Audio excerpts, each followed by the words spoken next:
嘿，你们好哦！今天的题目是脱离单身的指引哦，脱单指引哦。好，那这是今天的3张牌哈，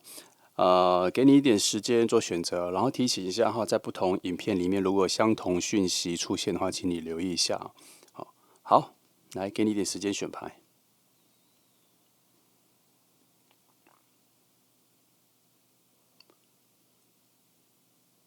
好，如果你需要看久一点，记得按下暂停。那选好了，我们就不啰嗦，直接开始喽。好，那我们就从选择第1号牌的朋友开始哦。今天的题目是年度的脱单指引哈，就脱单指引，来大家来看一下哈。我来看一下这里能给的一些方向，顺便先找出，这个指引其实要告诉你说你要注意一下，可能在附近或什么哈。应该通常我会先找一下最靠近的人哈。来，先来看一下5张牌哈。哎呦呦呦呦呦，好。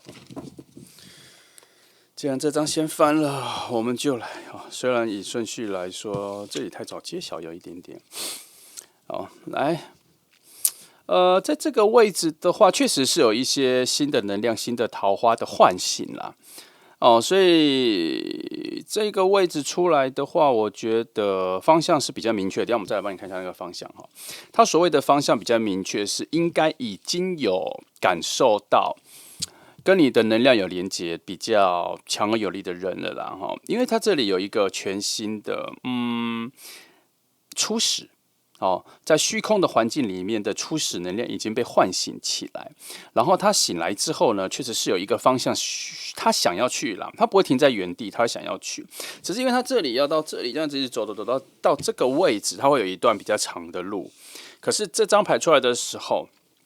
至少我们可以确定说有一个比较纯粹、纯净的恋爱能量已经出来了。其实，在这个位置也能看到一些时间性啊，哈，有一个方向啊、季节啊、时间性哈。既然它已经翻来，我们就直接把它看一下好了，大致上的给你看一下。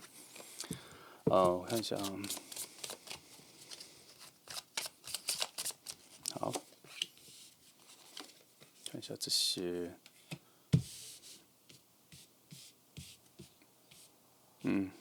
都还是一些这些哈。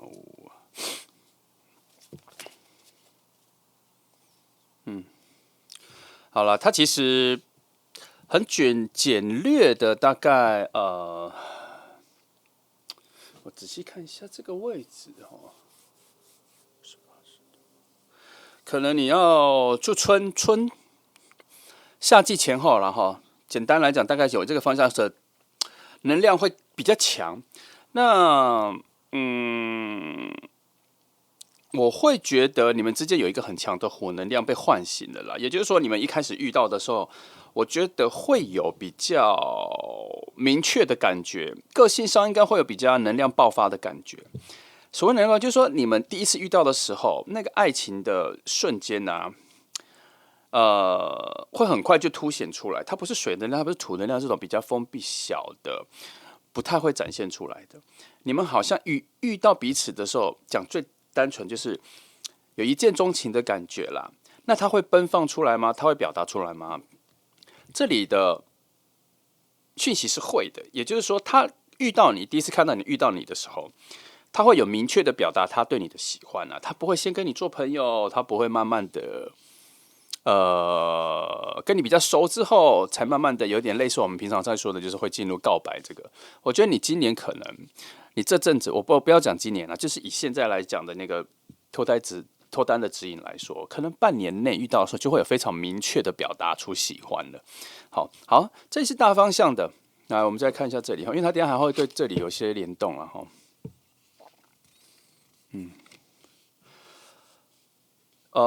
这里似乎有暗示着这一个人应该各种的生活方式啊，哈，我讲这个人，就是说你今年，你这阵子接下来会遇到的这个爱情模式，应该是这样哈。那你接下来遇到的这个爱情这个样子，它应该跟你的生活模式、生活习惯哈、生活方式很接近。也就是说，基本上你们协调在生活面的协调度蛮好的。也就是说，生活一起出去，先不要讲住在一起了。就一起去逛街啊，去什么？光在初期的时候都觉得还蛮合适的，那个能量啊，那个频率啊，各方面对话的东西都没有什么冲突哈。个性上是合的嘛？我不觉得他这里直接讲的是个性上是合的啦。他也可能是不同的星座，也有可能。可是他这里的着重点不是这个，他着重点是，无论你们来自什么样子本来的能量结构，但是你们的相处上面就是很协调哈，很平衡，没有什么太多的冲突。从一开始遇到的时候就应该有，不能我觉得它不太像是对话比较多，也不是这个方向。反正，你们很像，就算坐在咖啡厅、咖啡店，不聊天，坐着做自己的事情，也会觉得很舒适自在，没有感觉到压力。觉得一起陪伴就不错，一起散步就不错，有些事情就聊就不错，习惯性约在一起也不错。这是你接下来遇到的人的一个相处的感觉，它是一个非常平静的、非常平静、平稳，加上还很淡，很生活味却很重。好，生活味却很重。来，我看这里，它这里还是有一些，我直接帮你看一下。这里哈，然后再到这里，然后等下就可以连接到这里了哈。来看一下这里啊，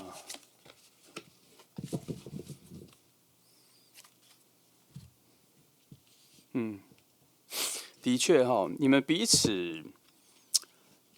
你们这里有一个小小的缺点啦，就是你们也可能其实原本住得很远，但是却没有造成你们两个人的心灵的距离哦。你们会时常去找彼此，那可能看起来没有很远，可是就是不是住在附近这样。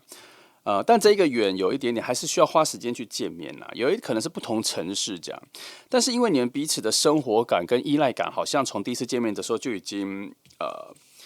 建立起来了，而且那一份舒适感，还有一种很像有另外一个家的感觉，有另外一个心灵的港口的感觉。所以无论你去找他，他去找你，你们都有另一种回到另外一个家的舒适感。好，这组还蛮特别的，它有一种它有一种移动感、游移的感觉，一直不断。那这份游移，这种移动，一直让你们两个一直累积对彼此的依赖、对彼此的信任，好，会慢慢这样子。那这组因为这里已经先翻开来了嘛，所以我就不会去朝向说你们是慢慢日久生情哈。它有，我觉得它有很明确的讯息，是你们从一开始遇到的时候就已经彼此都觉得可以在一起，感受上是在一起，可是相处的形式上却用一种朋友时常见面，可是，在外人眼里看起来就不是朋友，就是一对恋人啊。你们的关系在很多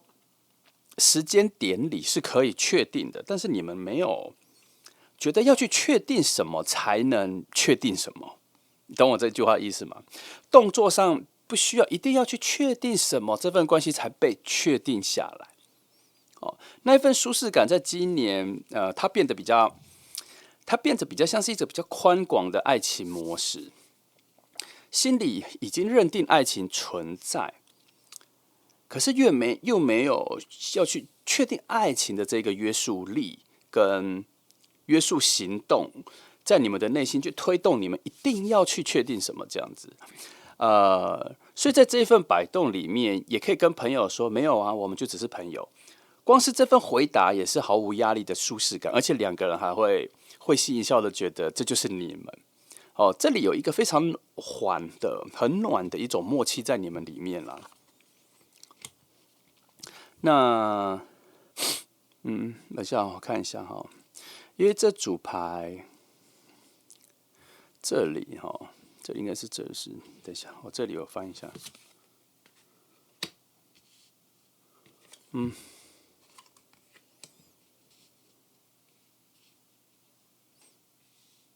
你们在情感上面会有一点一滴的互补起来哈，好像因为生活感在一开始就非常契合，可是内在心灵的那一种交流的东西，好像是靠一点一滴累积出来的。所以你们在一开始在一起，一开始遇见的时候，就没有立刻觉得彼此有多了解自己内心黑暗面的那个东西，而是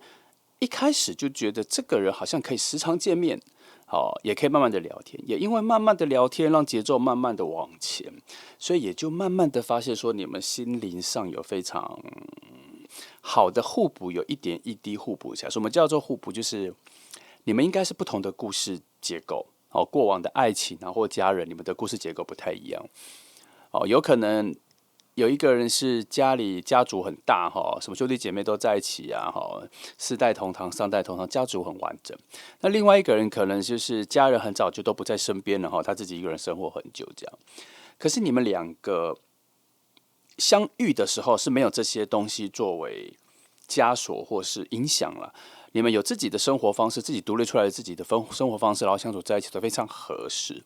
可是内在有很多不同的阴影两种背景，我刚那个家庭那个是打个比方就说两种背景都有不同的阴影，然后会在慢慢的聊天之后才发现说，你听得到他的声音，他听得到你的声音，而且是没听过的声音，然后两个人所拥有的不同的经历跟不同的圆满的状态，能够互相对彼此所缺少的阳光照不到的位置，却能够照亮彼此啦。所以这就是内在心理的有一些互补。可是这个节奏非常慢，但是每一次累积出来的时候，奠定你们两个关系的厚实程度。那这张牌，我觉得它说明了一件事情，就是你们在一起非常舒服，有越来越亲近，可是一直没有确定关系的原因，不是因为还没找到安全感，而是因为有一点点太没有变化了，所以会有一点害怕，会不会后面有太大的变化，或是突如其来不知道的感觉所造成的一种，先不要确定关系也没有关系的一种，也没有问题的一种默契，就觉得不要急，慢慢走就会走到，因为一开始就已经蛮契合了，就觉得反正慢慢走就会走到那个位置。有的时候很多人会因为很没有安全感，而就想要立刻确定关系来把互相彼此绑住，可是却是不自觉的。而你们这一组的默契比较像是说，不需要绑住，也不需要确定什么，我们已经很近了，我们已经不会离开彼此了。可是这一份内在的意识是没有被高调的，或是彰显出来的，然后内在是一种无声的，可能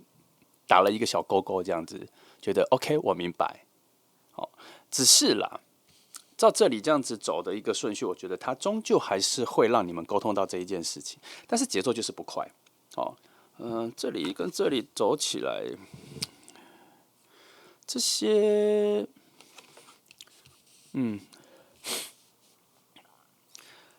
这里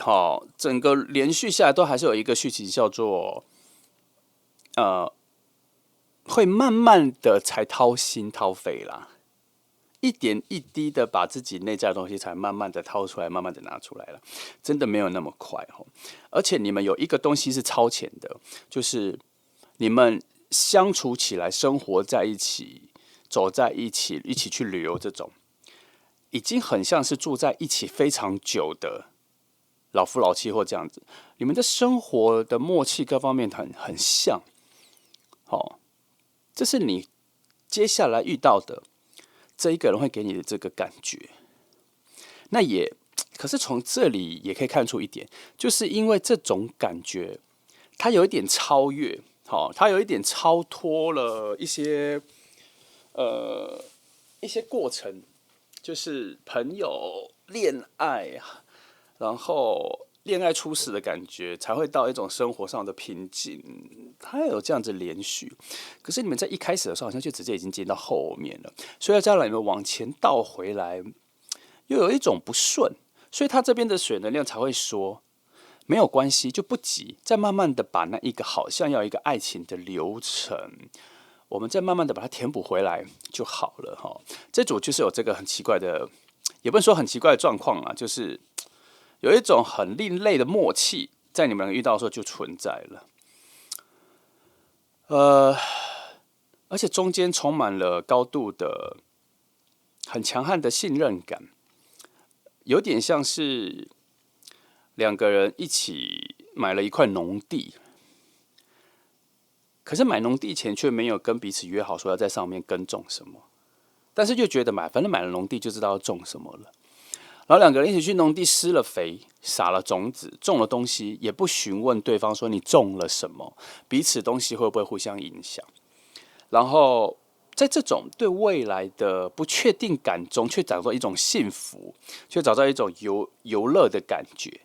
然后会期待未来会有更多的惊喜，就像它长出了什么，两个人都吓一跳，说啊，你种的是木瓜树啊，我种的是那个香蕉，我种的是草莓，我们这怎么可以放在一起？我种的是凤梨，然后两个人就觉得很有趣，两个人种了两种完全不需要不同沃土的东西，却种在一起，然后两个相处起来就觉得很舒适，很有安全感，就是这种感觉。哦，你们会在生活里面的一些小东西里面找到你们独有的乐趣啦。哦，来。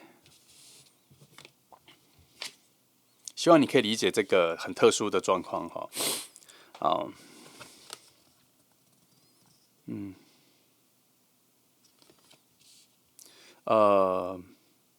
你们的能量现在牌面上是指出，其实水能量都已经很丰沛了，再加上这里土能量跟稳定能量爆发，其实你们在一遇到的时候，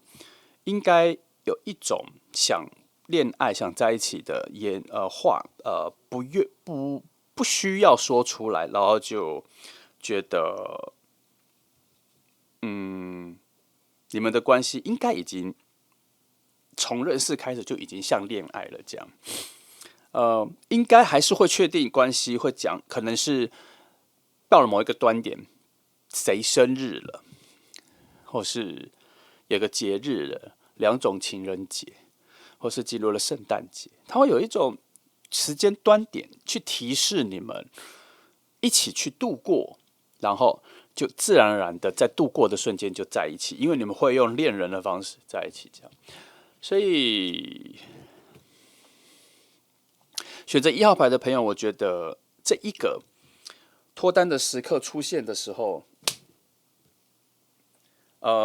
并没有一个模糊或是暧昧地带，我反而觉得他一下就进入了一种稳定状态，会让我有一点点，是不是有什么风险，或是有什么缺陷是我没有看到的？可是目前看到的就是只是，如果硬要我挑剔啦，我觉得只是确定关系的时间不明确。好，可是不明确这件事，我又没有看出，我又没有看到它的影响力或是负面能量，这样没关系。那我如果是这个提问，还是有东西可以翻了哈，我只是没有要那么早看。来，我看一下哈，我看一下那边的。我天啊，这里翻，其实这里已经有一个差异。哦，对，来，这边应该有一张，然后这里应该有一个啊，然后这里有一个，这里有一个，好，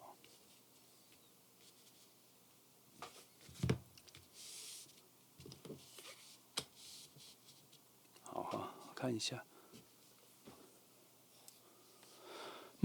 我先从上面来看一下，这是好，我大概知道这段关系的缺点了，因为他这个缺点还蛮符合，刚刚的有一个，初始水能量的不足哈，对，这里哈，就是这个，他这一份连续哈，应该说，这张牌应该算是你们的核心哦，你们的相处是有一种非常，我觉得是一个很不错的平衡。可是这个平衡也不算牵制，这个平衡就像我刚刚讲的，你们有一种老练的默契，把你们两个结合在一起。可是为什么我的担忧出现？因为水能量一直不够，它施肥，它虽然有一个很好的沃土，我刚刚讲了，可是好像一直都没有在施肥，少了什么，节奏也很慢。就是明明是一份很好的关系，却进展到爱情，或是确定爱情的这条路，为何走得这么慢？为何走得这么慢？这里3张给出了答案。我先说，你们其实是能量上是很互补、完整、协调的，可是你们一直都没有发挥出来。那没有发挥出来的原因，是因为原来内心的秘密要掏心掏肺的节奏，比我刚刚前面讲的再慢非常非常多。它已经除了很慢之外，还不容易听清楚，所以你们在彼此内心水能量的这个契合度上，可能会比你们生活的那个契合度上的等级差太多。也就是说，你们生活上可能可以一起去哪里玩，然后可能工作的节奏、时间表，喜欢在什么时间安排去哪里，然后去咖啡店什么。我觉得我一开始就已经预测到这一个讯息了。我刚刚在前面几乎10分钟前，我是不是讲说，你们两个就算2个约在咖啡店里，什么事情都不做，坐在旁边那个陪伴就会觉得很舒服。其实这一点我讲到这里才知道，我那时候就把事情说破了。你们会只维持这样的形式，却缺少更多、更深入的对话，去挖掘彼此心灵的那个黑暗面跟需求、寂寞、孤独的那个感觉，要分享的再快一点，才能够把你们推到往爱情的路上再近一点。不过，它也有可能很早很早，你们的相处协调性就很高，彼此确定了，也有言语上的确定，彼此说好，那我们试着在一起。可是像恋人的感觉却一直不够快，所以他那种不够快会导致2个结果，一个是确定关系比较晚，一种是即使确定关系了，可是像恋人的感觉形成的比较慢。那这边找到了问题点，问题点就是内心的情感、故事、感觉抒发给对方、说给对方的速度太慢了，甚至比说给朋友慢。但是你们彼此才能够说得更深入，可是却做的比较慢，这是这里看出来的一些缺点了。因为这2张牌告诉我说，你们在情感上面的状态是比较封闭的，听不到、看不到，想说的时候又支支吾吾，不太确定自己能说什么或说的对或错，所以最后就选择不要说出这么多，或是不要说的这么细，就很害怕。这是你接下来会遇到这个状况了。那这个要学习。选择1号牌的朋友，我相信有很多人对于去具体表达自己情感的状态，可能在1号牌的朋友里面有蛮多人都觉得是一个小问题或是大问题，觉得自己这个东西就是比较不擅长。看一下这里，然后这边有讲说，你们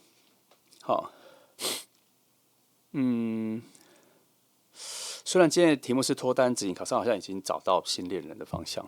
新恋人的一些迹象接下来你遇到这个爱情，会有一点点让你觉得很类似以前的爱情啦。2个人都有也难怪前面会说对于心灵的内在的感情说出来的速度比较慢，因为有点类似以前可能有一点点毫无保留的去做，可是什么都没有得到，所以这一次有点类似的感觉也出现，然后所以才让你们有点绑手绑脚的这样。那这里21再加上牌阵，再加上这里，他都强调了一个东西，就是你们的相遇本身就是你们人生里面很重大的转换，跟影响你人生发展的一个很强而有力的变数。怎么说？表示你们彼此可能是一种心灵解放的一个贵人啦。这个人是能够彼此是能够听得到、接得住你心里的那些沉重的声音，而且很愿意基于土能量的扎实，他把你们的生活跟各种习惯东西都 hook 在一起，就变成说发生什么情感的状态都不会影响这份关系的改变，因为你们本来对水能量的表达抒发变弱变慢之后，也对于这一件事情的敏感度没有你以为你以前的那么强烈，因为你已经找到了一个新的模式，让一切变得比较缓慢、比较淡。所以，当你们一点一滴的把自己内在的东西说出来的时候，你以为你接不住，你以为太沉重，可是其实对方觉得说可以，你可以再讲更多。相反的，其实也是。所以，你们接下来这一个情人，你们遇到的时候要多练习把内在的东西说出来。有的时候，一个重点，要练习接住，你接住他接住，彼此都要练习接住，练习接住他接住你就好了。我们不需要接住任何其他的，就你们两个彼此就好了。好，那有很多东西不要因为这里有很多这个讯息啦，所以我就先提醒你，有很多东西不要自己推理，自己认为事情是这样发展的，而去决定自己的心情。先不要，有些东西不确定、看不到，就去问，就去说，去探查。很多东西都不是你想的那样子的方向的发展。这里有一些这些，所以呢，1号牌今年你可能会遇到的情人的一个走向，就是你们的生活模式、生活方式、生活的感觉很接近。如果你们生活在一起都不说，不需要谈论心底的东西也 OK， 但是他就会一直维持在这种很稳定跟平稳的相处模式。我相信有很多情人都很愿意走到这个方向，而且现在也很多人都是走到这个方向，不需要太多激烈的情绪跟内在的分享，不但会太多的压力、情绪的勒索都有可能会发生。在这组，如果你是着重在这里，那是非常好的，你会遇到这样子的关系。只是爱情的成分到了某一个阶段，就像我刚刚讲的过年过节的时候，它会有一种很特别的确定，我们是在一起的，我们爱情浓度是到这里的。它不需要言语，但它需要有一些动作，要有一些感觉。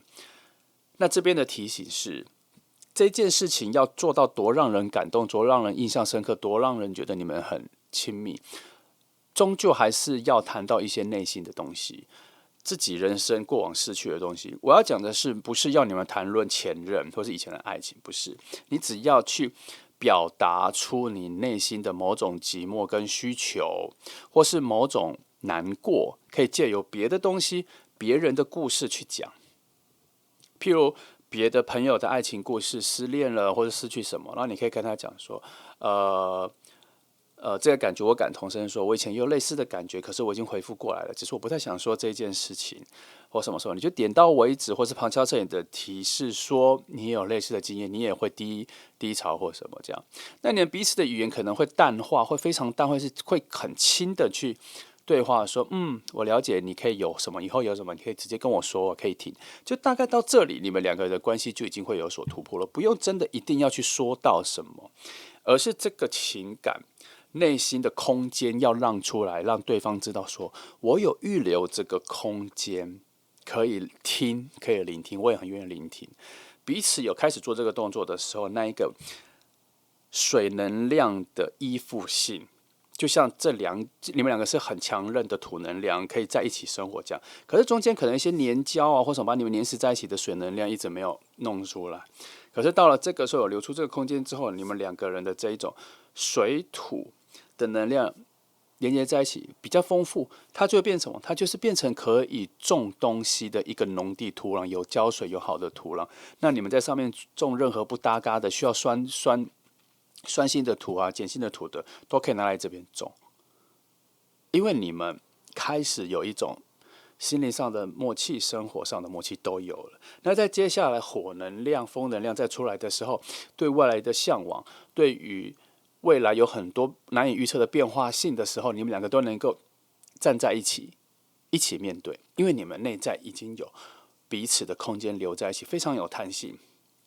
然后还能够一起去面对，感觉给了彼此很自由的感觉，却又觉得永远离不开对方。不只是土能量那个安定维持，还有水能量的心灵的默契跟直觉联系在一起。所以这一题有在提示这一点。我先说，他在说的是，即便没有内在的分享也 OK， 你们也能够维持到比较好的。但是他终究要进入一个内在彼此想要升级，他不是有意识的要去升级，要去做什么升级，而是内在会到了某一个点，他要自然而然的要做出这件事情，关系才会再升级的时候，你想说什么你就说出来吧，他想说什么你就好好聆听吧，是这个感觉哈。这一组是这样。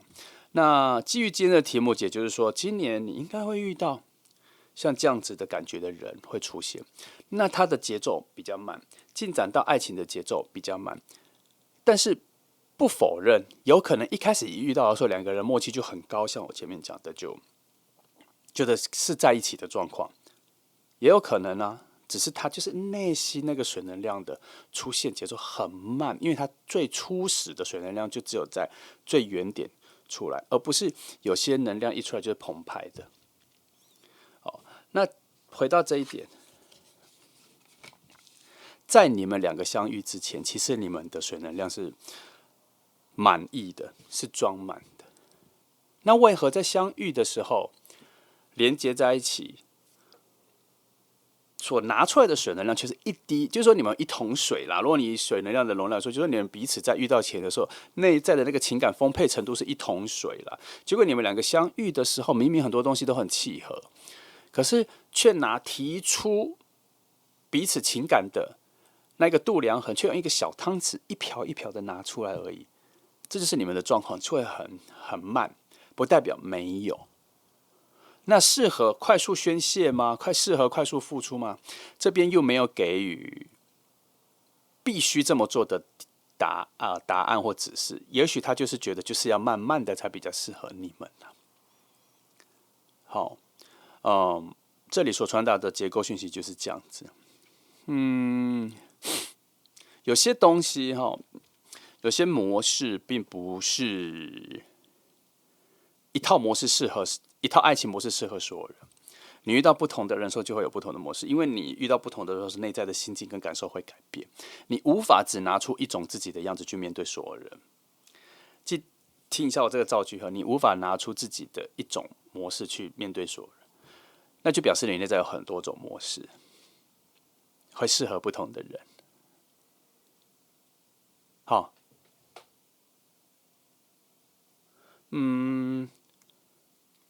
好，我看一下这里还有什么可以补充的。我在这里可以了哈。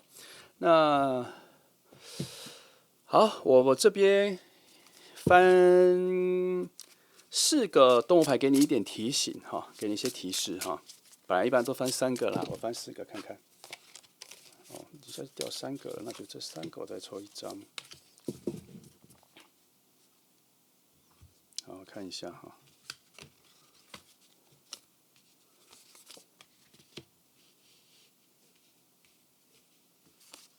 好，看一下这里说的哈。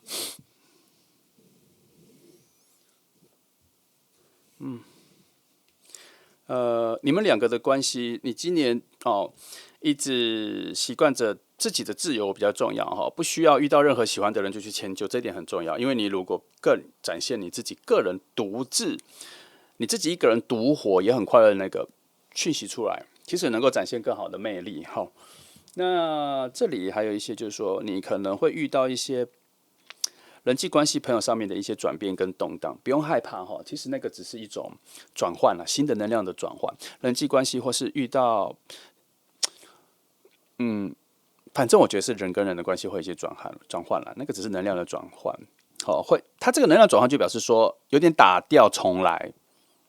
可是会盖出新的。你可以把它想成是房子的都更的状态哈。它会有一种适应期，有一些转换期，有一些舍弃的感觉。可是你把它当成是都更，会盖出新的、更好的房子，会盖出更现代、更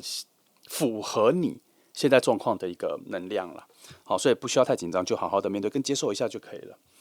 好，再来是这里哈，你可能要小心，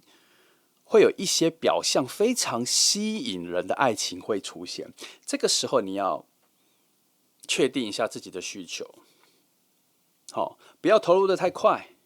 这边说不要投入的太快，因为有可能很像你的致命吸引力，还是很像你完美的菜。可是这里所给的讯息是小心，那就表示出现的东西可能其他的东西不符合你的能量结构。记得1号牌的朋友，这里所做的提示并不符合刚刚我们前面看的这整套。这整套一个核心叫什么？你们一开始在一起的时候，就会有一种很稳定的生活，感觉很雷同的做事结构、生活方式、讲话语调各方面都很默契，都很好的，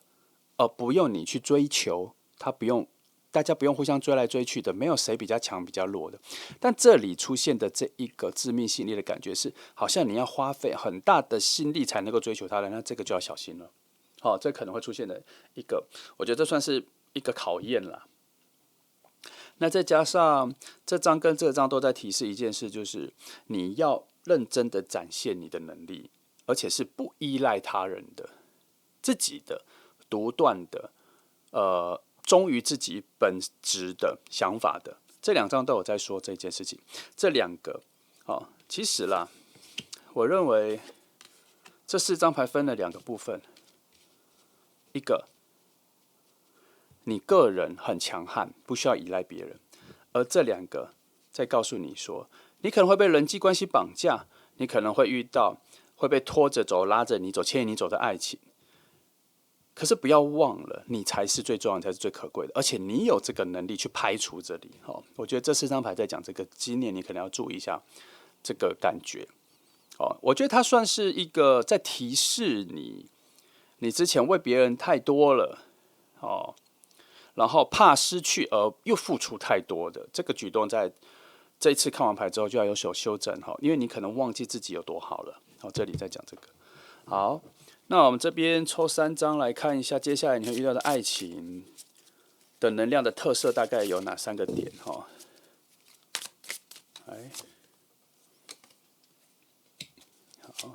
就这3张好了。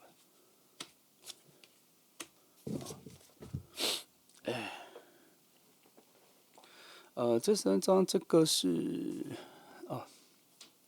3张里面有一些很不错的火能量，混合了一些令人仰慕的水能量。其实这3张还蛮合适3种能量，除了风能量没有出来之外，好的能量都出现了。然后仔细看一下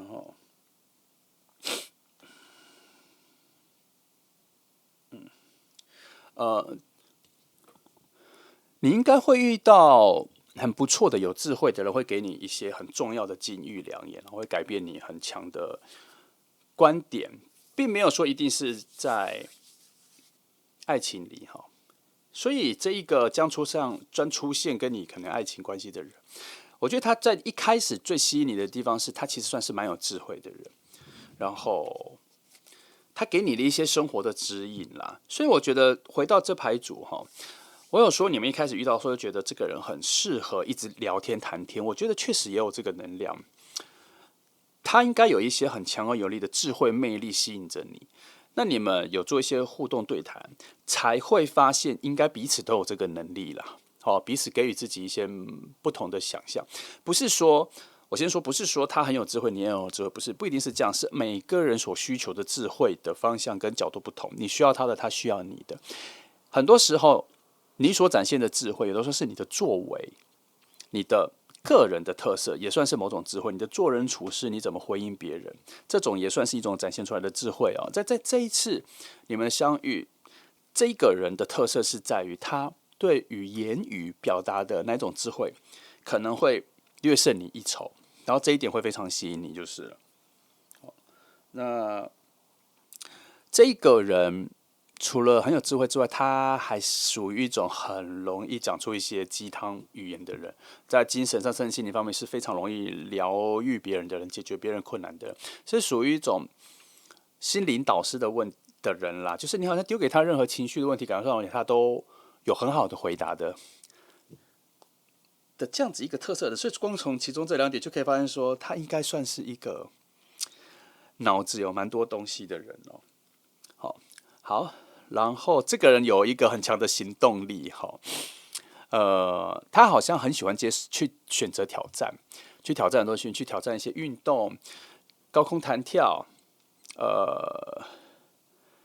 降落伞攀岩，然后挑战一些感觉有风险、有危险的东西。那他会告诉你说，我觉得他这边有在强调一件事情是，我们应该要更坚强，去挑战自己心里的脆弱的部分。那基于这一点，我大概看出来了为什么你们的爱情的表达偏慢。我觉得问题在他身上，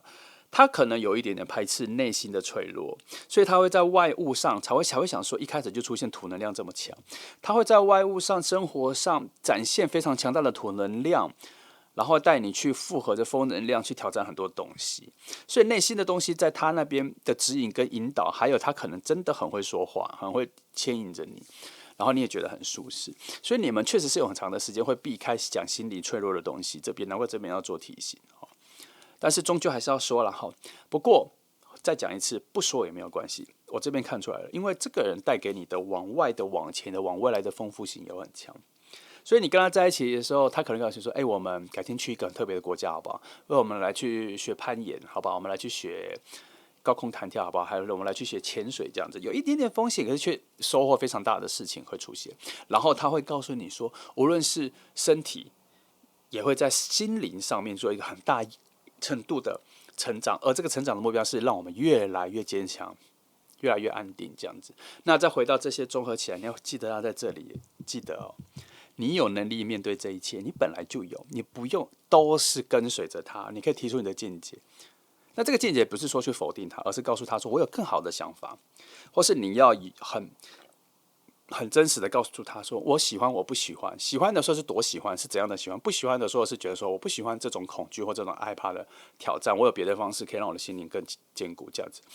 不要只照着别人更强的言语或能力牵引，你还是要在乎自己本身就有一个很强的独立状态，而且你也有能够担任领袖的气质。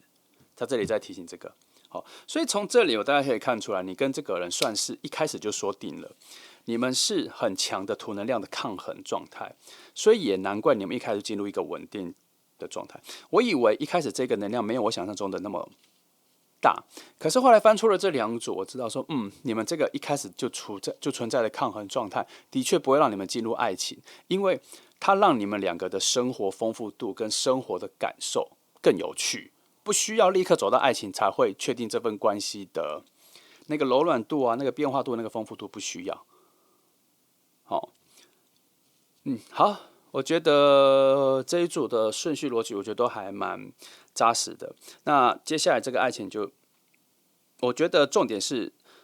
跟一个人重新体验生活开始。会有一个人带领你，或是你带领他，或是你们两个一起，会有一个新的生活感受，接下来会出现，爱情就会随之而来的发生了哈，是不用急的。好，那这就是1号来的朋友哈，那谢谢你们来听哦，记得在不同影片里面会有相同的讯息，你要留意一下。好，谢谢你们，祝福你们。你们好哈，今天的题目是脱单的一些指引哈，有可能会把这个人找出来，看他离你的距离什么各方面一些资讯，我们来翻一下，好不好？好，记得哈，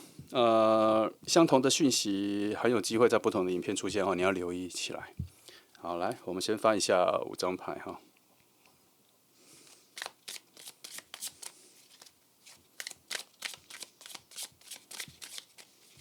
好，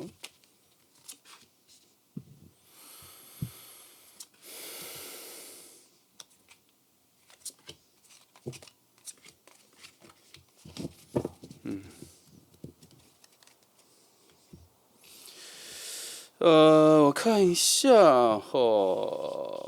还是从中间好了，我之后再看一些比较随机的方式。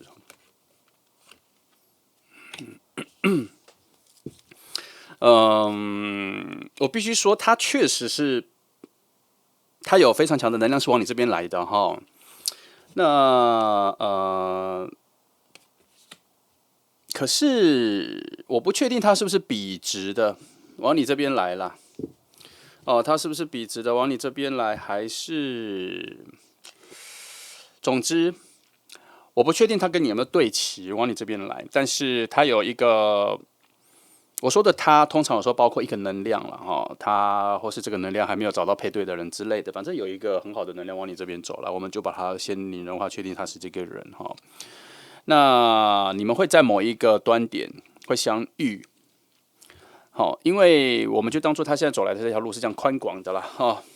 那你在这边一个随机的，他从这边走来。他终究要遇到你，只是情况啊什么的是不确定的，等一下翻就会知道的哈。但至少我们知道这个方向没有错那知道了这个方向之后，我就可以看一下所谓的一些可能端点将会发生的情况了。好，来，这里去这里应该这里就可以了。这里这边也可以知道一些事情。好，我先从这里去。嗯，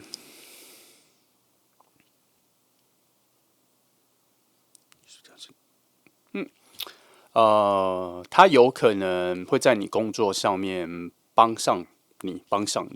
他是以一种，我觉得他这里在讲的是一个很强的土能量，一个工作环境的土能量的牵引哈。也许这一个要求、这一个指引、这一个牵连还没有发生，可是他正往你这边走来。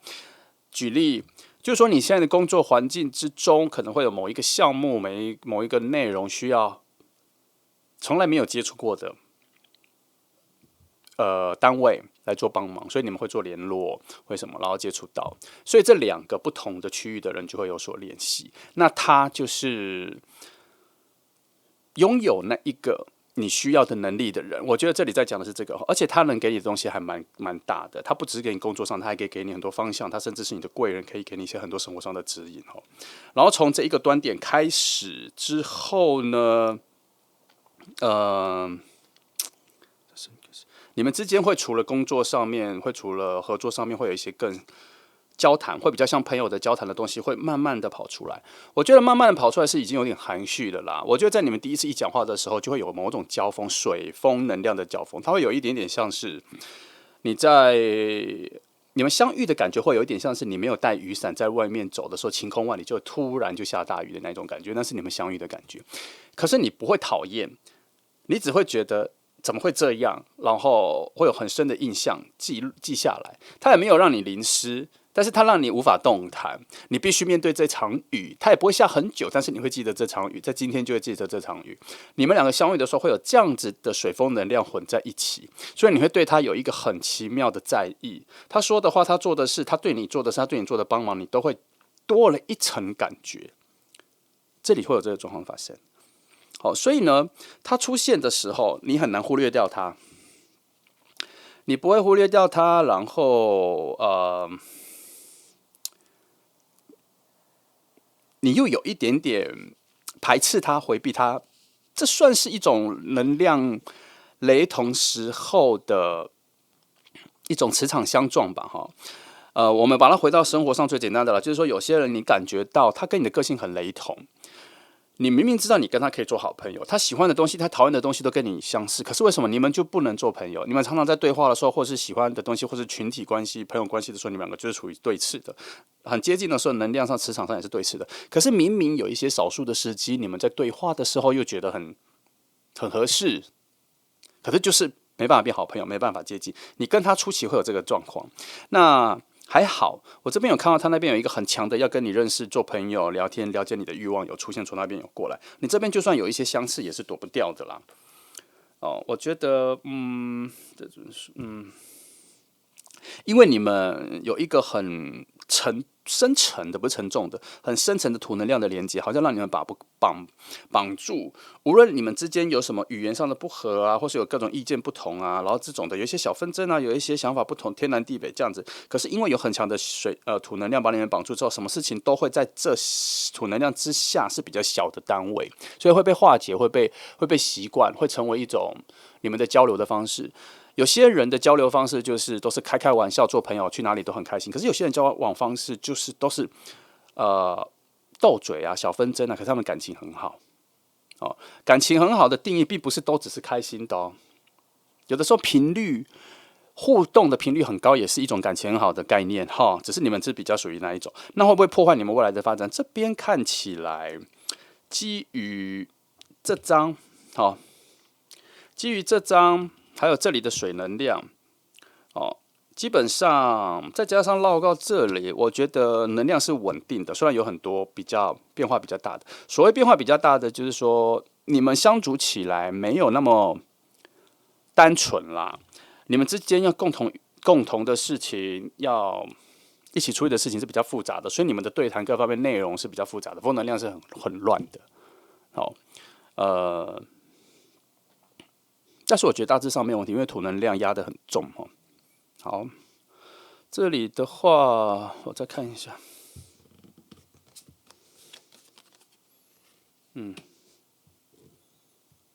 这都很好，都很好哈，很稳定。你们慢慢会察觉到，彼此的相同、雷同、相同程度很高，好，然后有渐渐的会在比较安静的时刻发现，就这样说，他有可能会混在是你的贵人或是讨厌你的人这两种身份跑来跑去。他应该跟你的相处里面，在工作上，其实你们现在都还没有感情上的相处，在工作上你们会觉得说，他常常对你的指责你都不满意，或是你对他做的事情也不满意，然后你们会互相给建议，互相讲出来，然后可能第一时间达成共识的程度很低。可是两个人很奇怪，都会在时间过后都发现说对方是讲的是对的，很像彼此是彼此的一种借鉴，或是彼此是彼此的盲点。好，所以你们会在这种差异之中，慢慢的在心里知道这一个人的重要性，或是感受到这个人的重要性是无法排斥，但是实际上感受上还是有一种磁场相斥的感觉。但是我跟你说，你这边比较刺他哦，他这边没有那么敏感的感觉到这么相似了哈。我在牌面上没有这感觉，可是我在解释顺的时候，我都觉得是你这边的推理比较多。那渐渐的关系会缓下来，不会很久。渐渐的关系会缓下来，你们会越来越像说，讲话很直的朋友。你们慢慢会越来越像讲话很直的朋友。然后因为越来越直了，感情越来越好了，反正就变得有一点点对于彼此百毒不侵的，讲什么都 OK，都习惯了，这样不会有很难的实话会让你们觉得难受，已经比较不会到那个程度了。因为你们的关系比较两面性，一个是工作那一面，一个是朋友那一面。那私底下以朋友的方式约出去，这边其实是还没有的。你们的所有的遇见几乎都是以工作的方式。工作的角色的方式在这边哈，它这边成了一个很强的一个三角哈，所以成为工作上面的互动的关系。我翻完这个，我再确定它的时间长久。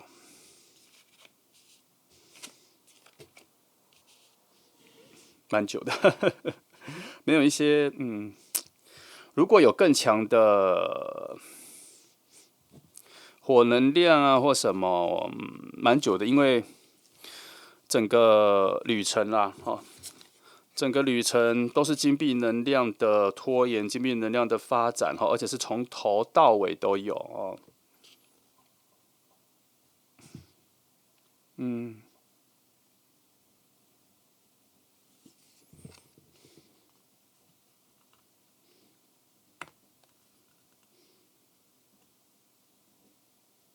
好，因为这张牌突然出现在这里，我想稍微有一些动力能量有跑出来了啦。可是这个动力能量里面还是产生了非常多负能量的纷争跟不顺哈。那简单来说，你们两个的关系就是吵吵闹闹的越来越好了哈。然后等到脱离了这份工作的连结，你们私底下就变得非常好的朋友了。然后你们可能就不会再需要或再想要以工作的方式来作为两个人的连接。你们会渐渐的就不往那边走了。然后，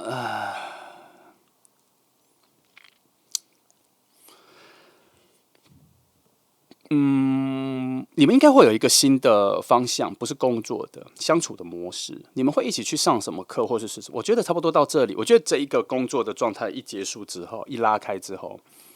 你们的关系应该就有可能要进入爱情，因为我觉得其他在下面蓄积的水能量就出来了，因为它这边有一个所谓的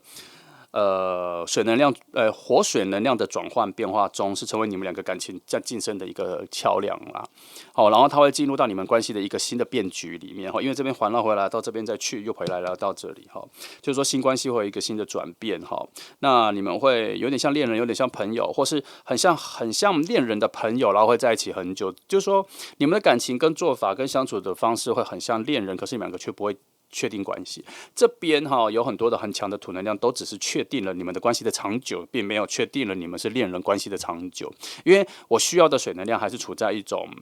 有风能量在的，就是说它是一个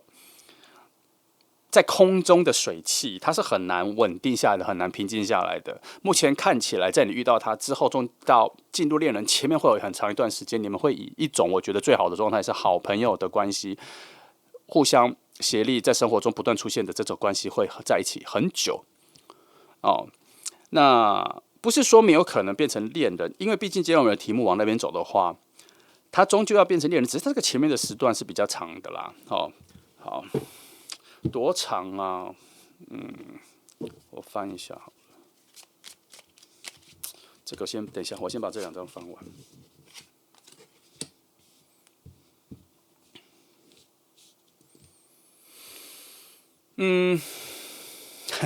真的还蛮久的。出现这张牌，我就不得不说真的很久，因为它有一种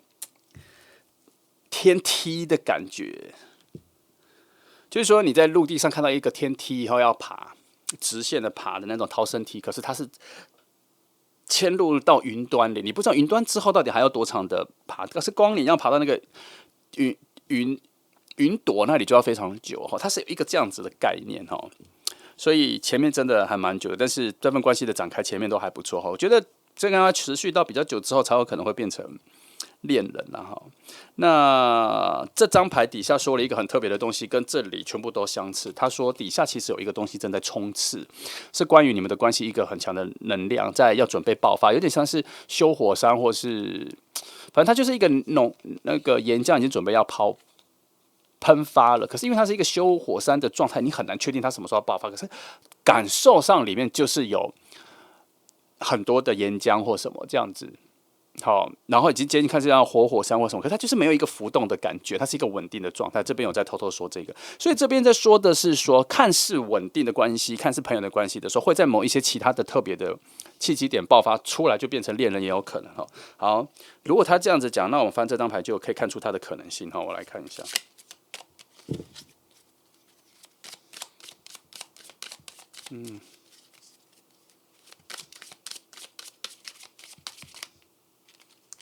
再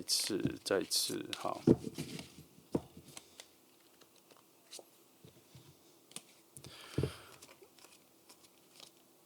其实翻到这里，我就觉得，真的还蛮久的。然后也有时候在你们比较靠近的时候，会确实是有那一丝爱情的能量，然后它会成为一个转折哈。你们相处的时候，其实常常会有一种很奇怪的暧昧状态，好像可以进入爱情，可是却没有进入爱情。但是如果要进入爱情，直接往那边进去的时候，确实是可以成为恋人。可是，一开始的时候适应期还蛮长的，因为从朋友转过来，我觉得你们会徒增彼此的一些蛮多的烦恼的啦。然后后面有很多能量其实都没有支持，没有支持不是说你们两个不适合在一起，就是说它本身在你们从你知道吗？同事变好朋友来转到爱情，它有好几个角色的转换的时候都有那个适应期啊。只是比较难的事情，其实在你们私生活下面变好朋友之后，再转到恋人的时候，这个转换期会比较辛苦，它是个蛮大的烦恼的。这边说的哈，但是前面这3张牌讲的那个距离，讲的那一个移动，我觉得如果时间够长，后面的化解就会比较简单。好，只是后面它不顺。也就是说，你们成为恋人的初期是，我看一下，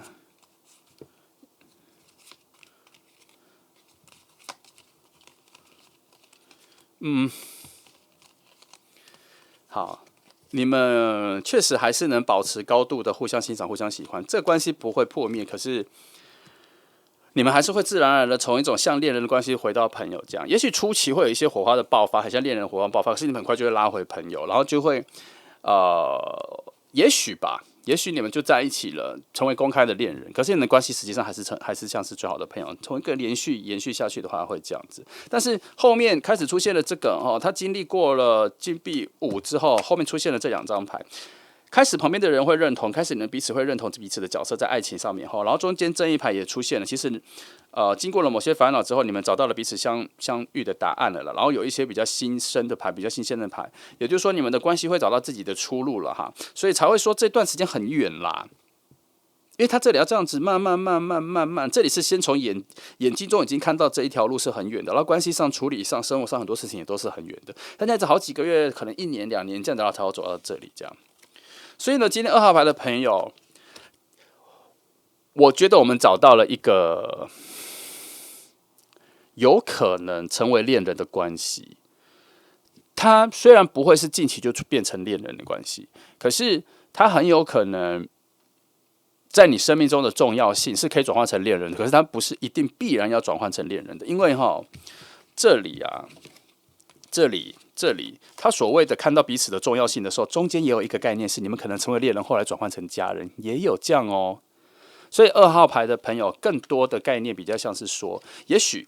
你们在一起的初期，认知到彼此重要的初期，这个工作的转换变成恋人的初期是有脱单的，成为彼此的恋人的。可是也许中间发现说，你们关系可以进入在更高级的阶段，在更升华的阶段，在更好的阶段。你们就已经把彼此变成最好的朋友或是家人了。也许分开，也许没有，也许就一直用这个状况下去，这样，并没有否认这个人会成为你的恋人，会处理成已经脱单的状态。可是我觉得我们必须想，这个人在你生命中出现的时候，他是一个更高级的关系状态，他是更高级的关系。虽然这边没有特别讲说你们相处的融洽度，可是我发现他这里在讲比较遥远的东西，从这里连续都有一种。要用更宽广的视野看待这一次的相遇因为从前面这样子翻下来你们的故事内容很多有很多的转折有些很多牌翻起来的时候，我只能看到大概就几个月，这边他就只讲几个月的东西。可是这组牌讲非常多他这边讲的非常多的是说你们一开始遇到还做了什么事情，中间关系上的转折，从工作变成好朋友，然后好朋友之后再转到有可能变成恋人的时候转到恋人，这时间都还蛮长的耶。而且他还有讲到很多未来可能还一起合作、一起创业啊什么的路径的一些东西的概念，然后到最后我们来确定一下这段，这个比较像是宇宙的角度去看你们两个关系。他也跟你讲说，这整个发展路径是很长很远的。那到底多长多远？我们在这边翻一样，他只是再次确认说很长很远哦，内容很丰富哦。你们的关系除了原本的同事相处概念，已经知道说工作上是有合作的默契了。结果未来离开了这个工作关系之后，就即使成为恋人，竟然还有可能会一起创业啊，一起找到被动收入啊，一起再去做别的事情，这边都有。所以这份关系是这个人的出现对你来讲是很重要的，因为他在你的人生上好像处理过非常多的事情，要发生非常多的事情他整个流线的趋势有这样，因为讲了蛮多东西的所以可能这个2号牌的关系就不能只是小看他只是一个恋人的角色出现。好，那我们来看一下，给你一些对于今天这题的一些概念建议啦，一些建议3个。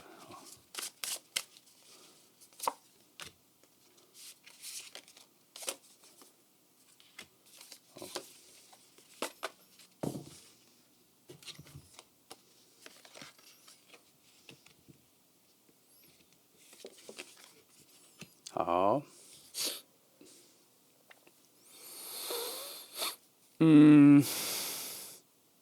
这边说你们彼此是彼此心灵很重要的疗愈的角色，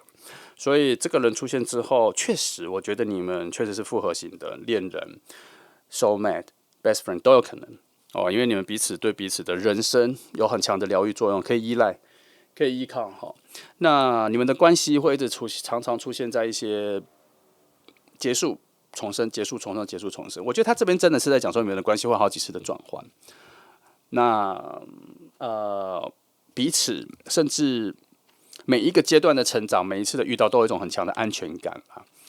所以这3张牌又再确定一下这里的3个核心价值，我就只能说，单看以脱单这个主题来说，也许他会昙花一现，但是你们两个会进入更好的状况。他昙花一现是可能恋爱的感觉在你们两个之间是短暂出现过，可是关系是不变的。但也不是说你们就恋爱感觉出现当恋人的关系就短暂，后面就再也不是恋人，或是各自去交往，然后只是用家人的状态，也不是。它有一条线比较像是说，恋人只是你们的开端，后来进入了最好的朋友、soul mate 或是家人的这个状况，持续的更长都有可能啦。但是不可排斥的是，你们能成为恋人的能量确实是还有只是它不是大部分，它不是主要核心的能量。你们这份关系的核心的宗旨不是往那里，不是只是往那里，不是只是往那里好，再来看一下给你看一下他那个人的性格方面哈，让你在他第一次出现的时候，可以确定一下他的个性哈，让你比较能够捕捉到他。他还没出现，他还没出现。我刚刚说他在往你这边来哈，我知道很多人每次看到后面的时候，都会想要问这种比较空间式的东西哈。来，我看一下是这个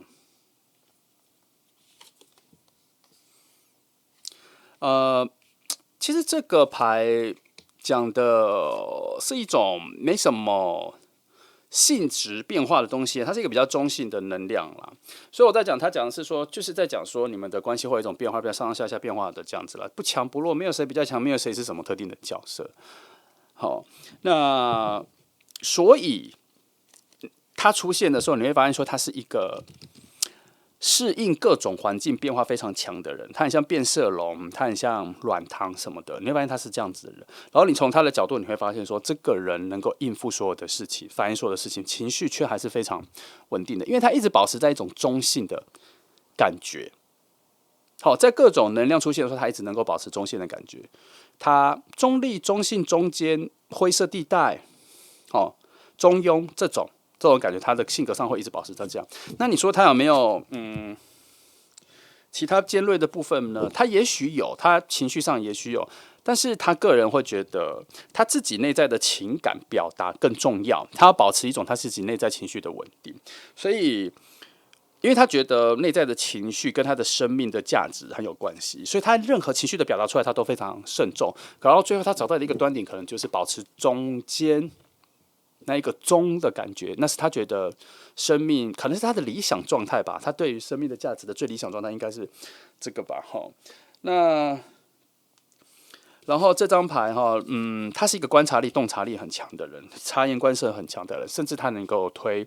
敲接下来要发展的一些小事情。有些人的能力就是这样，他很难忽略他眼睛已经看到的细节。有些人的过目不忘是看书，有些人是看电影，他看一次可以把剧情的流程各方面的就是说，下次你再拿一个电影的片段给他看，他就知道是哪一部电影。有些人的过目不忘是这种，另外一种人过目不忘是人跟人的相处的时候，他能够立刻看到。一个饭局桌上每一个人的举动记得，或是有印象，还能够推敲说人跟人的关系，或是他能够立刻找到这个话题的走向，他就能够加入这个陌生的聚会或是手写聚会都 OK， 他就是有这个很强的洞悉能力，但他会把它展现出来吗？我觉得他不会去炫耀，他只是让自己内心知道说，我要选择什么样子的方法在现在展现出来。也许我们回到这里，他的个性就会变成说：那我找到了现在在这个关系里面站在最中立、最中庸的位置是什么样子，或是有一些话题是比较敏锐的，他要怎么去保持让他的回应是不伤害任何人的，能够保持在中立，或是他能够处在一种灰色地带，不偏不倚的，不伤害任何人，也有回答也像没有回答，他是这样子的。那你会觉得看起来他会像强弱场吗？没有，我觉得他这里感觉到他是一个有更强智慧的人，他。的概念是更高的智慧去处理人跟旁边事物的发展啦。好，那我想大致上这个人的讯息，我觉得就这些哈，只是还是觉得有点可惜哈，因为我觉得这一组的讯息很多、很扎实、很宽广，很令人期待，因为他是一个很不错的角色。可惜的是，他并没有立刻就只是笃定的奠定说这是一个。完整的恋人出现，可是它是一个完整的你生命的新关系出现。所以2号牌的朋友，只能说，如果你把人生看得比较远的话，这个人会更重要，会比情人这个角色更重要，因为他的特质太多了。好，没关系，那我们在期待影片的相同讯息出现了哈。也许我们这一组只是抓到了他跟你的一个大致的发展。记得我刚刚有看到说脱单的那个恋人的那个关系是有存在的。可是发展多久？这边其实没有抓到，也许在别的影片可以抓到这一段时间有多久，或是多深入。好，那就这样哦。好，谢谢你来听哦，祝福你。好，接下来我们来看选择第3号牌的朋友哈，3号牌是这个哈。好，来，今天的题目是脱单的指引啦，哈，所以它会比较宽广哈，也许会找到人，像1号牌有找到很近的人，2号牌找到了一个生命中很重要的人，3号牌会出现什么？我们来好奇一下哈，来，希望不要太难哈，不要太复杂。好。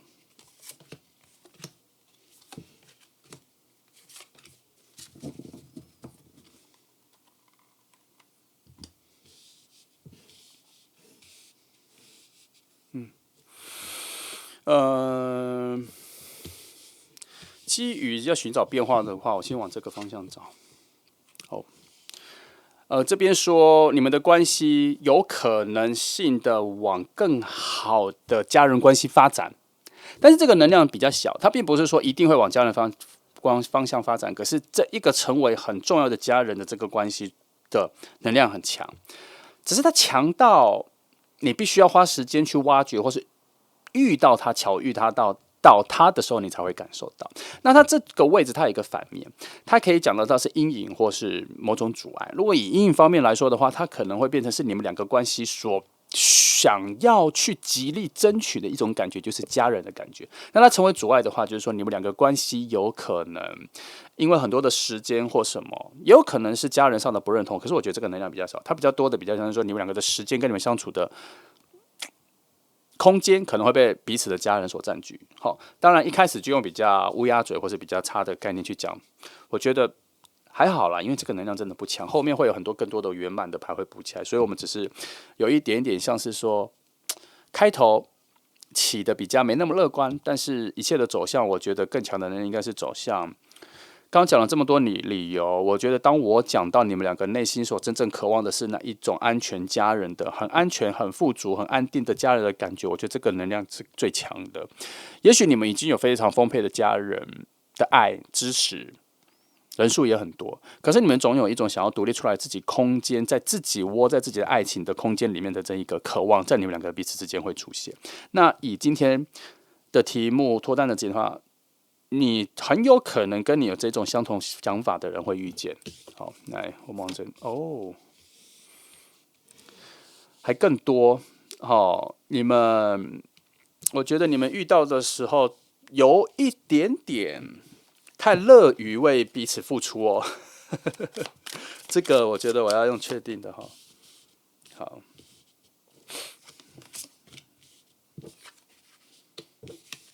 好。那有没有一些差异呢？我看一下，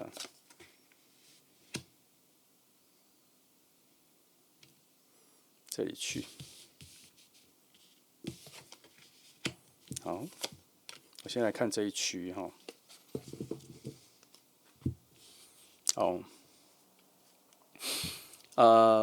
你们是蛮不一样的人，尤其这种不一样，让你们两个产生了强大的吸引力。有没有互补呢？有没有因为这样子的差异成为一个很强的互补呢？我看一下，有啦。在你们对外、对生活、生命、工作的时候，竞争的时候，你们两个会给彼此很重要的建言哈，表示你们的生命上的一些经历可能不同因为这边已经看出来是不同了，然后这边又互补到这种变化性，我觉得以对整个社会、现实社会的生存各方面，你们两个是能够给彼此很强的重要的意见的人啦。只是呢。我先说，这里牌面上都还没有出现，我觉得立刻变成爱情的能量所以工作能量也不强，所以你们应该会以朋友的关系先认识起来，成为比较好的朋友，而且是比较多谈论心灵上面的朋友。这个东西，它很像你们两个，它很像是你们两个在往人生的道路上的一个还不错的伙伴啦。你们会常常会有一些谈话，给彼此很多的资源、方向感。心灵成长的东西是可以的，所以成为一种类似收妹的状态，还蛮长的吗？有一段时间吗？似乎有我看一下，这是一个稳定的开端，可是并不是走向爱情的开端它好像有一些寻找爱情的旅程啦哈，因为在这种这边一段哈，这边一段，这两个转弯都在说，你们虽然能量是被吸引在一起的，可是中间有很多的变数正在发生。那这些变数有点干扰，有点分心，让你们不太会直接往爱情的方向走。但是好处是，这些人身上的变数跟其他事情的发生，让你们两个的关系更加凝聚。可是是以一种很好的朋友，很理解彼此内心的朋友的方式在存在的啦。好，那整个关系的核心，你们很认真的、很愿意的为彼此付出。好，那你们人生有很多事情需要克服的时候，两个人都还能够出手帮到真正的忙。只是他都不是往爱情的方向走，但是这份关系连接的很稳定，从一开始的时候两个人就非常高度的连接的非常好，绑在一起。那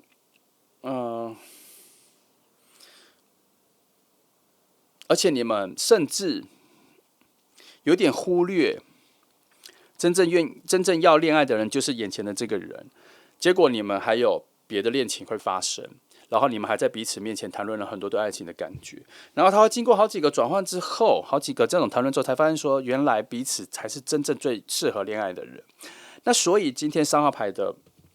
我觉得以时间感来说，你们并不会在一开始认识的时候就成为恋人，他会有一种好几个其他事件的转换，但是他也有可能是你们两个刚好在彼此在别的恋情的时候认识了，才发现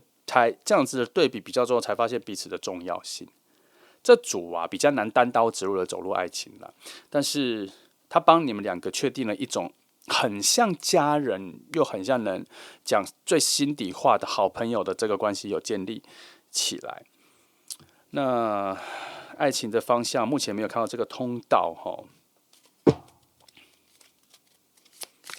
看一下哈。我觉得虽然今天这题目写脱单的指引，但是我觉得我要把题目改。没关系啦哈，反正有的时候题目是题目，已经定下来，看下去牌的变化就是它的重要性就在这里啦哈，因为连我都没有因为我也不是先把牌都翻好了讲你们想听的东西，我就是跟你们一起看，尽量讲你们想听的东西，可是它完全没有往那方向讲就没有，所以到了这个端点，虽然找到了一个你人生很重要的人，但是爱情在哪里呢？爱情在哪里呢？我来看一下哈。我先翻这里，看他的遥望的，好，还在藏在某些地方。来，我直接来翻2张牌，让他一张一张来告诉我，我要去哪里找你们的爱情？确定关系要在哪里？吼，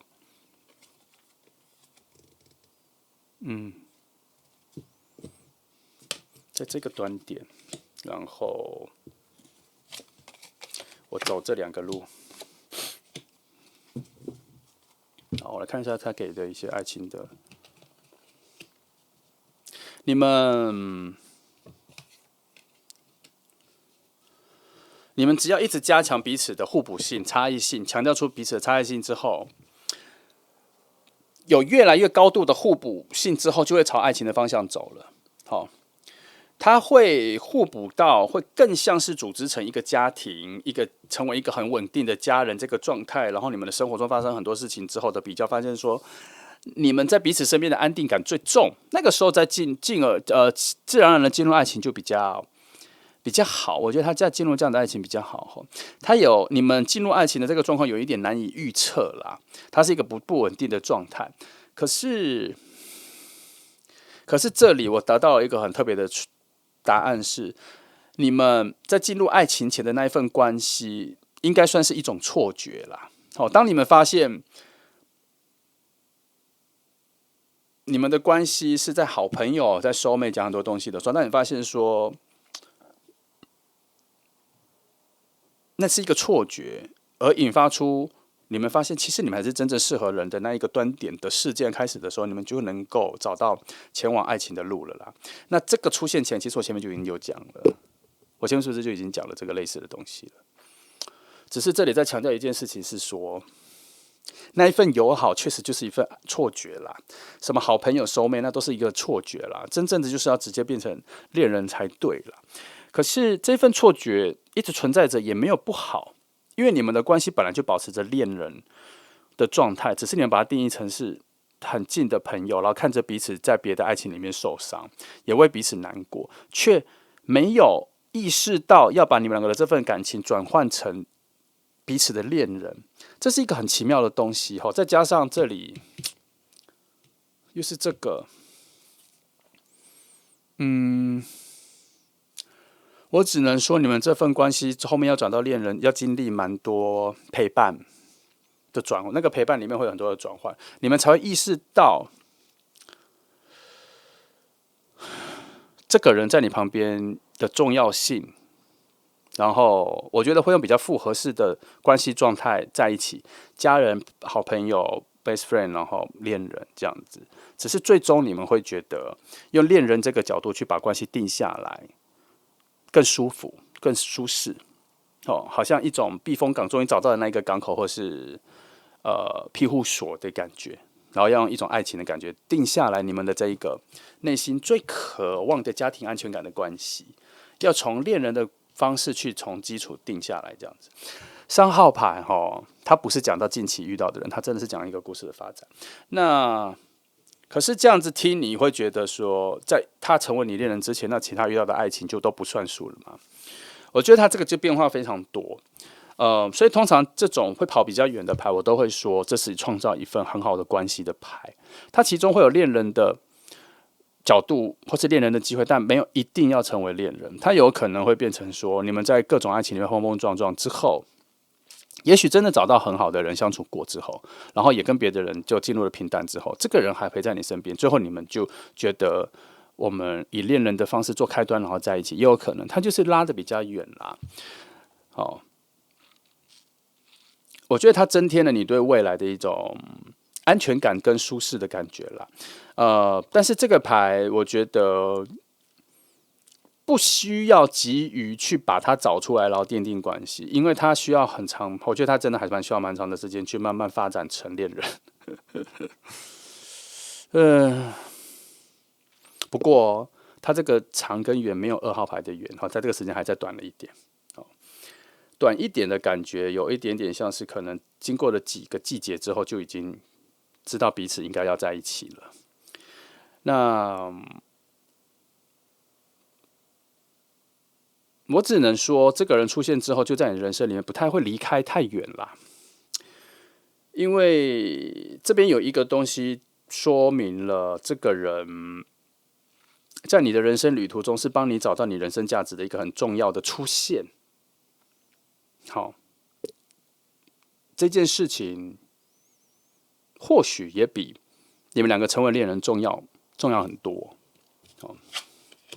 不然这张牌不会在这里出现了。这张牌应该要讲的是更清晰的爱情在哪里的位置，可是他这边回避了爱情的这个主题。好，所以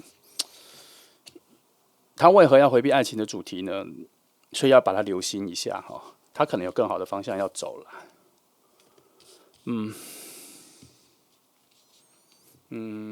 我看一下这里哈，你们彼此的吸引力，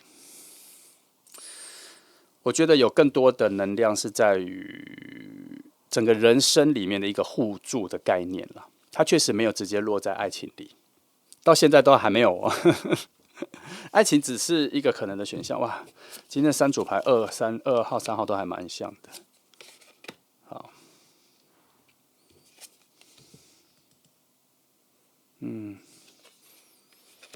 你们成为生活中很重要的关系，一直保留这关系，照目前的流程看起来是比爱情重要很多。那你们的关系会渐渐的进化到更好、稳定，像家人才进爱情，有可能哦。那中间的关卡就是要突破非常多的挑战，所以前面才会说你们两个是一直帮忙彼此，然后这边还强调说要一直强调彼此的互补关系，所以你们会一直互相帮忙很长一段时间，他才会进入一种更高阶的关系。那个时候，我不觉得它一定要定义成爱情。但是如果你们要确定关系是只有你们两个人的世界的话，是可以定义成爱情的。也许你们也有这个取向。所以一开始就以这张牌来做定位的时候，其实它就已经定下来，你们的关系是互补、互相牺牲、互相支援，而且是无法自拔的。它不是爱情的那一种奋斗感，它是这个人很重要，在你生命里非常重要，你很难丢下他的那种感觉。好，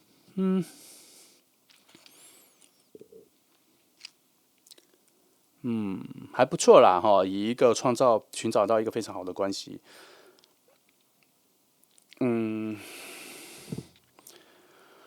我认为你们一直有对彼此有很好的吸引力。我必须要把这里说破一点点是，但是你们的关系每当讲到爱情的时候，两个都有刻意回避或支支吾吾，似乎内在有一个默契，都觉得成为恋人好吗？可是却又有恋人的感觉。我看一下啦哈。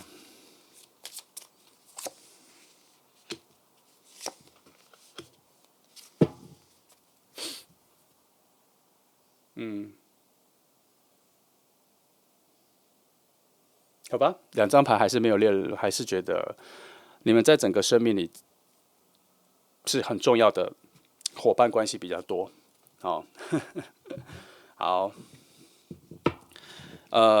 所以我突然发现一件事情，哈，这一个人的出现，对于你找到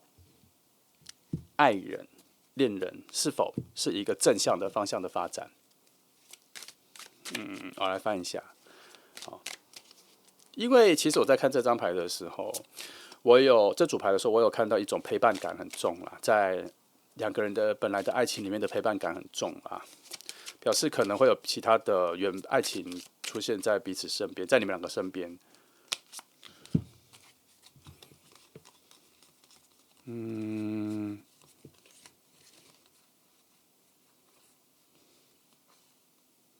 诶，是反向的耶。这里我这边感觉的并没有很顺利的一个通路，要让你们往谁或往到别的爱情去，而反而觉得你们两个经历了很多事情之后，会帮你们两个走向自己的爱情的路径，才会出现。这里简化来说是这样子的方向，所以只能说这份关系可能要走得比较久，然后你们要成为彼此陪伴、挑战很多人生项目的伙伴跟资源支持，也会走一段，而且互补两个人彼此的互补能量也一直在慢慢的提升，慢慢的在增强，会进入到一种更高的、更具体的、更现实生活里的、更接近你们所存在的一个具象世界里。白话一点讲，就是你们未来的生活里，你们所创造的生活里，会越来越只有你们两个人，而且整个形状、形象都会更接近你们两个心里所期待的那个样子。所以从这样子的说法来说，你们真的比较像是从一开始遇到的时候，就好像定下来会成为恋人，只是这段路要走的比较扎实，要花很多细节去堆积啦。也就像是说，你们两个确实是要用积木堆出一个城堡，可是你们拿到的积木就是特别小，堆起来就是特别久了。哦，大概有这个概念。好，我觉得这组差不多，这样就好了啦，这样就好了，不要再讲太多。我觉得他这边有留一手，好像需要你们两个遇见的时候再细细品味这份关系的发展。好，他也没有说把他打死，说不会走向恋人，但他也没有把能量分配的好，说什么样子的可能性都有，反而比较像是说经历这一个新的关系的出现，更有意识哈，去感受一下其中的变化，这样子。我觉得牌面上讲的是比较保守啦，好，没关系，就到这里，我们再去听看看其他的影片的讯息的拼凑哈。好，来，我这边给你3个动物灵感，给你看一下，面对这组牌的一些三个建议。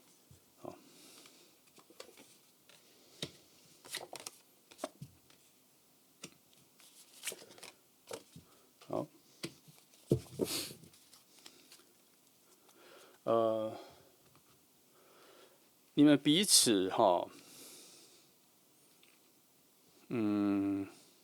其实，在感情的那个部分，你们还蛮害羞的去把它讲出来的啦。无论是遇到接下来可能有其他的恋情追求者出现的时候，或是你们彼此对彼此的喜欢的时候，都比较害羞的讲出来，所以你们在这个部分比较难以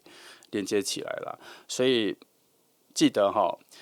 我不确定这个人有没有出现，他可能已经在出现了，然后你可能他已经成为你身边一个很好谈心的朋友，只是你们的感觉都没有往爱情那边走。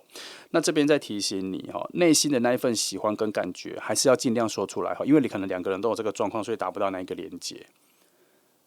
再来是这里的话，这里也是他这边说，其实一开始两个人相遇的时候就已经进入一种互相守护的状态了啦，所以这个守护状态会包含很多角色了，它并不是只是恋人啦，所以要把这个东西要再看破一点，再看透一点有些价值会比恋爱的恋情更重要。那身份上当然这都可以转换，可是这个本质是不会跑掉的。你们两个从一开始这张牌翻来，前面这张牌就已经我跟你们说过，你们两个会为彼此牺牲非常多，其实一开始就已经有说到了。那表示这份关系的一开始的珍贵就出现在那里，跑不掉了啦。这里有说某一种，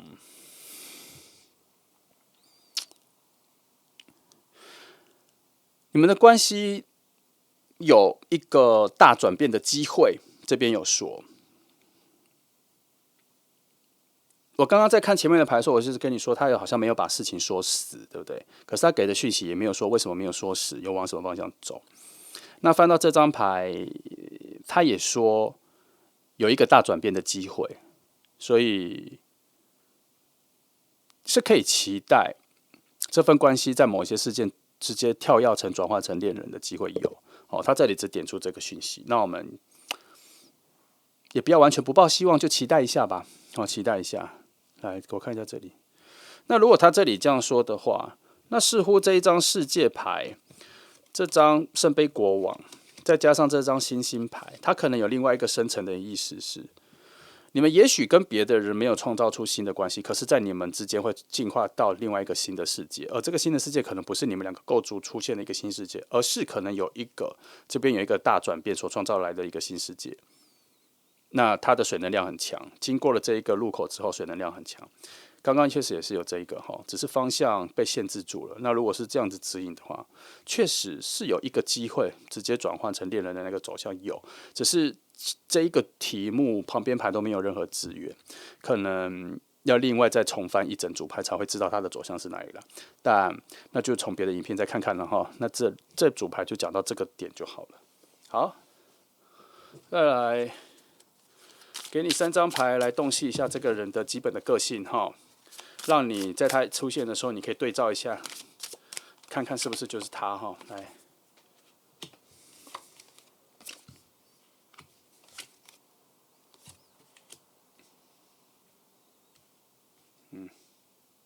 好了。其实这张牌跟这张牌一样了都是一个 guardian 保护彼此的关系了所以他的个性上本身上就是很愿意照顾人，很愿意保护你，所以一开始的时候，他就会把这个东西表现得非常出来。那这里就是他看上了某些人，看对了某些人，这个关系很重要的时候，他愿意跟随他去做一些对的事情，所以他算是比较愿意聆听你的需求的人那他会比较以你的意见为主了，以一种比较辅佐的状态，他自己比较不会想要去领导所有事情，决定各种事情。需要他领导的时候当然 OK， 但是其他人的个人独立想法、主见比较多的时候，他就会跟随别人。他比较喜欢这种感觉，他喜欢那一种辅助别人的状态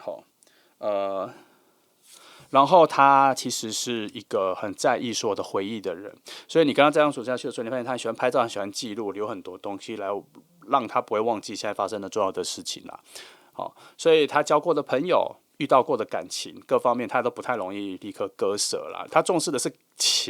人的关系的情感的出现很难得，哦，他喜欢那种，他在意那种难得啦，所以你们在一起的时候，他其实会很在乎你们发生的很多故事、小细节这样。你后来会发现说，即便是朋友或什么，都发现他记得有非常多事情，他甚至会留很多东西。哦，他去很多地方也会买纪念品，他会讲说是战利品，可是其实是他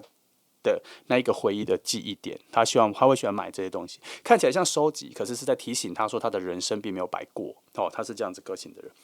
好，那差不多了啦。好，差不多这组就讲到这里。好，我们再从其他的影片去找雷同的讯息，或者是讯息的延伸。那这组就到这里哈。好，